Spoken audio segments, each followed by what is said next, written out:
कैसे हैं आप सभी? मैं आशा करती हूँ आप सभी लोग स्वस्थ और प्रसन्न होंगे। आज हम हमारा पाठ चाँद की कहानी को पढ़ेंगे और समझेंगे। तो आइए शुरू करते हैं इस पाठ को।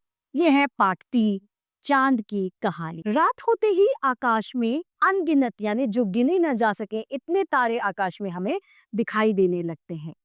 इन्हीं तारों के बीच चमकता हुआ चाँद तो आपने देखा ही होगा। हम सभी लोग चाँद को देखते हैं, बहुत सारे तारे होते हैं और उसके बीच में चाँद नज़र आता है। हर दिन आकर बदलते चाँद को देखकर आपके मन में अनेक सवाल उठते होंगे। आइए चाँद के बारे में हम जानते हैं। कोई कहता है कि चाँद एक हिरन भागता हुआ दिखाई देता है।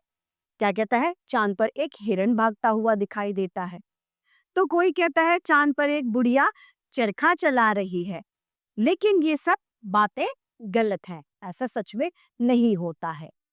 चाँद पर हवा मौजूद नहीं है, इसीलिए वहां पर कोई भी नहीं रह सकता। चाँद पे जीवन संभव नहीं है। चाँद की सतह पर बड़े-बड़े गड्ढे हैं, यानी चाँद जहां पर शुरू है, चाँद की जो जमीन है, उस पर बहुत बड़े-बड़े गड्ढे मौजूद हैं और ऊंची-ऊंची चट्टानें हैं, जो धरती से यानी जो पृथ्वी से देखने पर भागता हुआ हिरन या किसी बुढ़िया के चेहरे के जैसे दिखाई देता है। चाँद धरती से छोटा है। यह हमारी धरती से हजारों मील की दूरी पर मौजूद है, इसीलिए यह छोटा दिखाई देता है। चाँद हमारी धरती के चारों ओर चक्कर लगाता है। क्या आप जानते हैं कि चाँद इतना क्यों चमकता है? यानी उसमें इतनी क्या चमकीली चीजें क्यों चमकता है? चाँद की अपनी कोई रोशनी नहीं होती है। यह तो चाँद की सतह पर सूरज का प्रकाश यानी सूरज की जो रोशनी पड़ती है, इससे चाँद इतना ज्यादा चमकीला दिखाई देने लगता है। चाँद का आकार कभी भी नहीं बदलता। वास्तव में चाँद के जितने भाग पर सूरज का प्रकाश पड़ता है, उतना ही भाग धरती से भी दिखाई देता है। जिस रात पूरे चाँद पर सूरज का प्रकाश पड़ता है, तो पूरा चाँद दिखाई देता है। इसी रात को पूर्णिमा की रात कहते हैं, यानी इस दिन पूनम होती है। जिस दिन चाँद पूरा गोल दिखाई देता है, वह पूनम कहलाती है।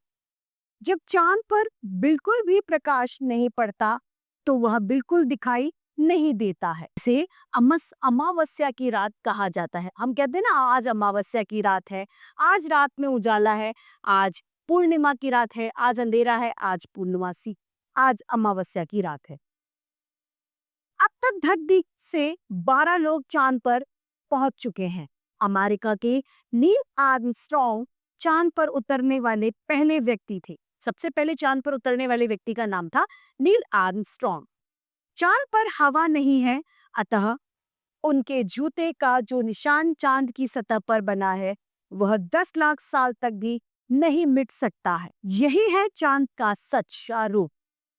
क्या अब भी आप उसे चंदा मामा कहना चाहोगे? तो इसी के साथ हमारा ये पाठ चांद की कहानी समाप्त होता है और उम्मीद करती हूँ आप सभी को ये समझ में आया होगा। आज के लिए इतना ही, फिर मिलते हैं। धन्यवाद।